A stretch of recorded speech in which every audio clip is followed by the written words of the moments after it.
everyone. Greetings, everyone, and welcome. Today has been primarily a desk day. Been inside for most of the day doing a lot of logistical work with the business, but had to get out for a little bit, so I wanted to go live and talk to you about something that I feel is really, really important, something that can really benefit um, a lot of people. It's one of those conversations that everybody kind of has, or I should say, everybody definitely has, but it's rarely spoken on. And it's one of those topics where, since it's not commonly spoken about, we feel like we're the only ones that go through it.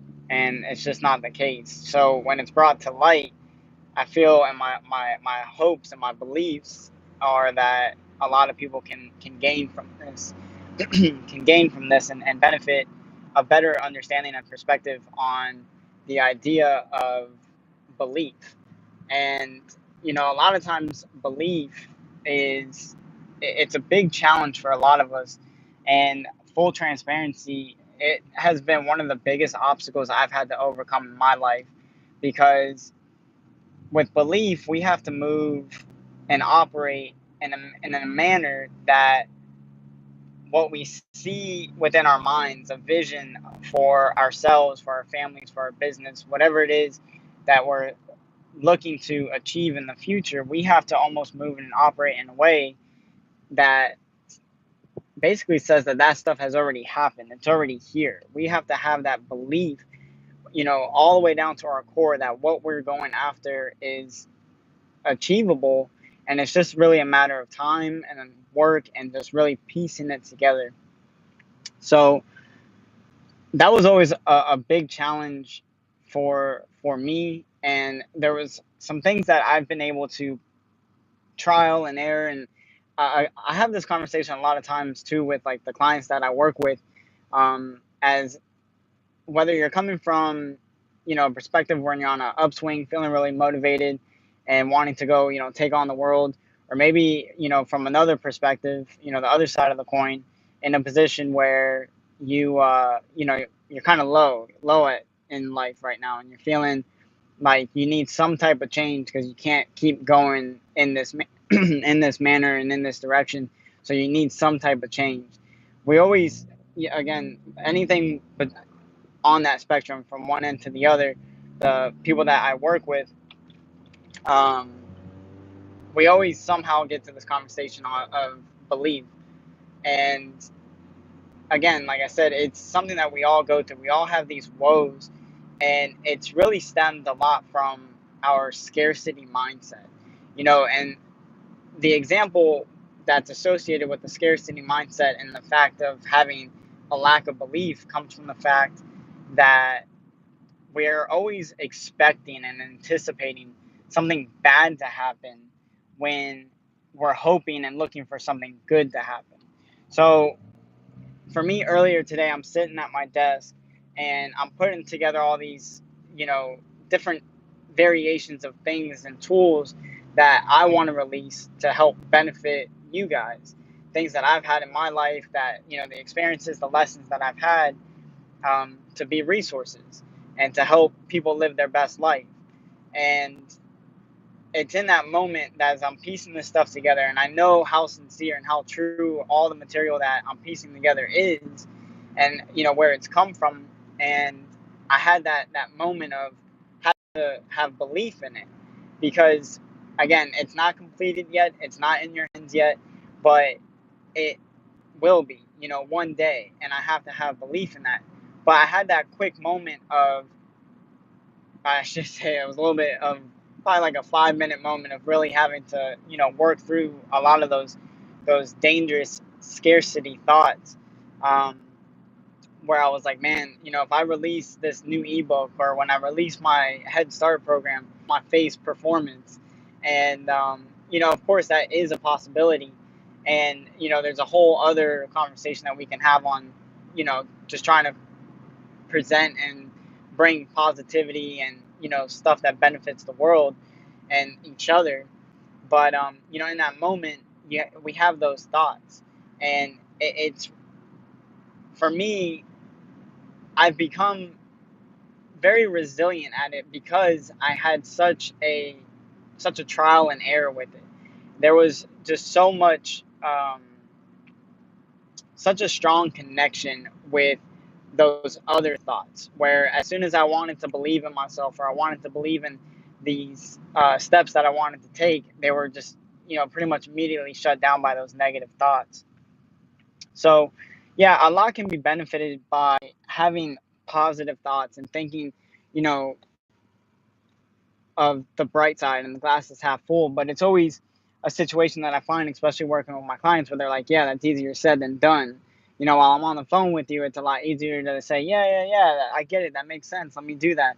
And then 2 weeks later, they're kind of struggling with it, and they're having, these woes of, maintaining that belief and maintaining that positive thought process. So one of the things that, there is a process to it, but one of the exercises that I work a lot with my clients is that of gratitude.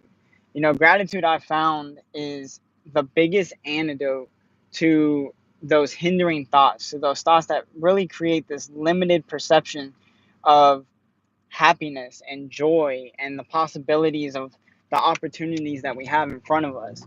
Because if you look at a situation like mine earlier today, you know, yeah, I could have attached, firmly onto those beliefs that, yeah, it's not going to help every single person, and someone's not going to like it, and someone's going to say it's the worst thing they've ever seen, or whatever, whatever their creative writing uh, consists of that day. I could have attached myself to that, but instead, I practice gratitude for the opportunities. Like I shared just a minute ago, a lot of the lessons that I share come from my experiences as a firefighter paramedic, working with and really interviewing, kind of just having these common conversations with people that are at different stages of their life and moments that are high stress. And the information that they give, I honestly do not pry a lot, especially in those situations. That's not ethical. I'm there to, as a paramedic, to provide care. And part of that care, in addition to medications, position of comfort, and all the, the paramedic position, is communication. And so they communicate things to me that I've decoded and translated into powerful lessons that I use in my own life and am sharing with you, in addition to the experiences that I've had outside of work. So, and I've had positive experiences where I've been able to, have triumph and, you know, just, powerful, positive directions. And then I've also had really low points in my life, things that, were some of the toughest lessons that I had to experience to learn. But it was important for me to learn from those experiences so that, my little cousin, he's becoming a teenager, and, I can see the direction that he's going on in his life. And it's almost like some of those lessons are, you know, in theory, they're as simple as like, hey, don't stick your finger in the socket. Like I remember as like when he was a kid, like messing with him, like, oh, don't stick your finger in the socket because you're gonna get electrocuted or burned or whatever. And so as he's gotten older, I've tried to take some of the lessons that I share with my clients and just share with him. And this is trying to focus on what's important.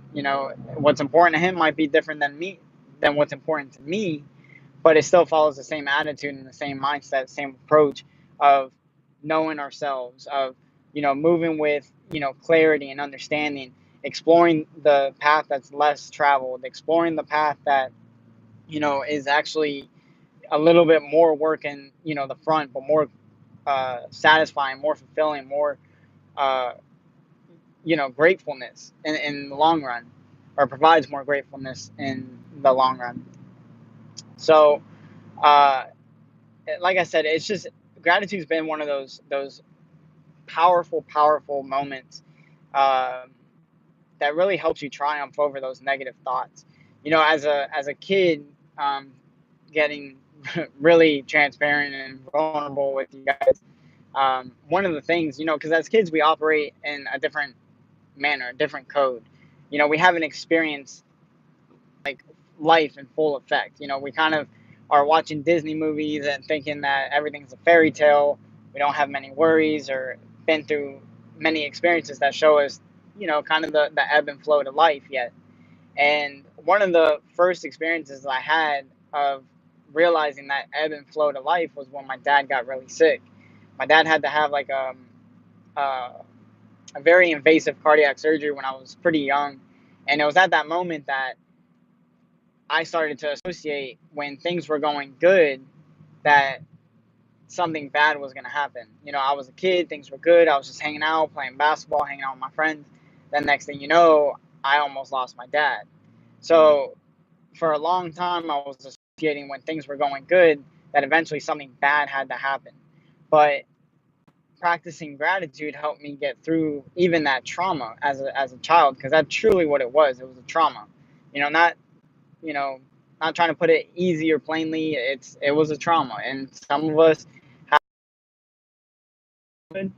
but the traumas are real, and they can truly make us feel like the only thing that we can believe in is that when something good happens, it means that doom is lurking in the corner, right? And it's gonna rear its ugly head and at any moment. And then as much belief and as much joy and happiness as we have in the world and in our life, it's all gonna be taken away in a single moment.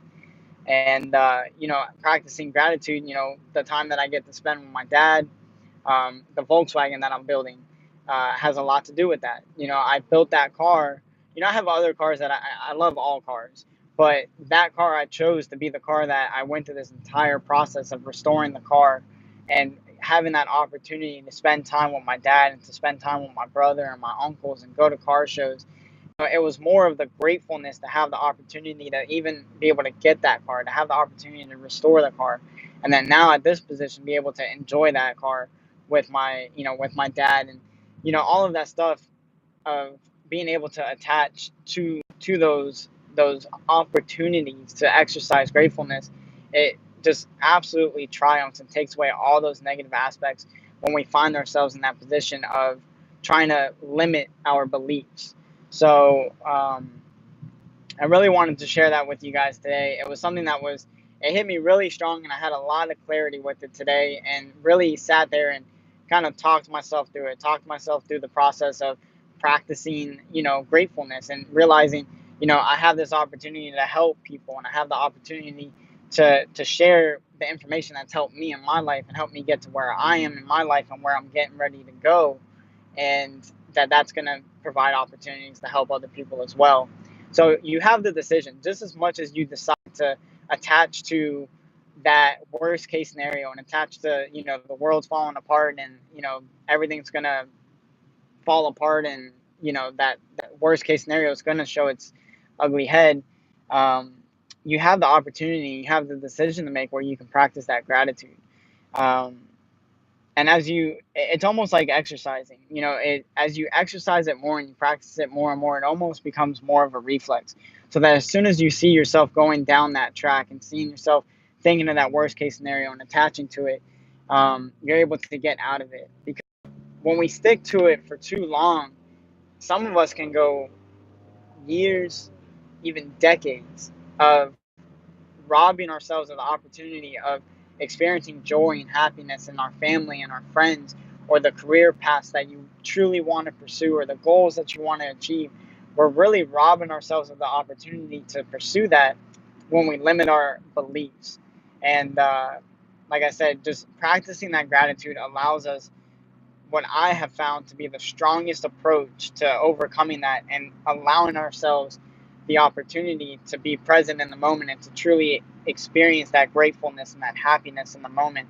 Because you don't want to have that feeling when 20 years passes by and you look back and you're like, man, I should have worried less, or I should have, really enjoyed those moments that I had, with my husband or with my wife or with my father, with my grandparents, with my kids.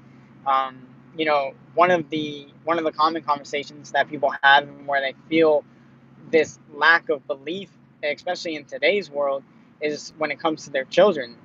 As much as they love their children and as much we love our children, as we look at them, there's that moment of like, man, there's a potential that the school shooting or that this incident's going to happen, and it's going to happen to our kids, and it robs us of the opportunity to allow our kids to create that and to move and operate with that freedom, right? The free dome, the free mind, and exploring the true possibilities of life. When we create that hindrance and that limit in their life, they start to see, that bad opportunity or that issue lurking around the corner.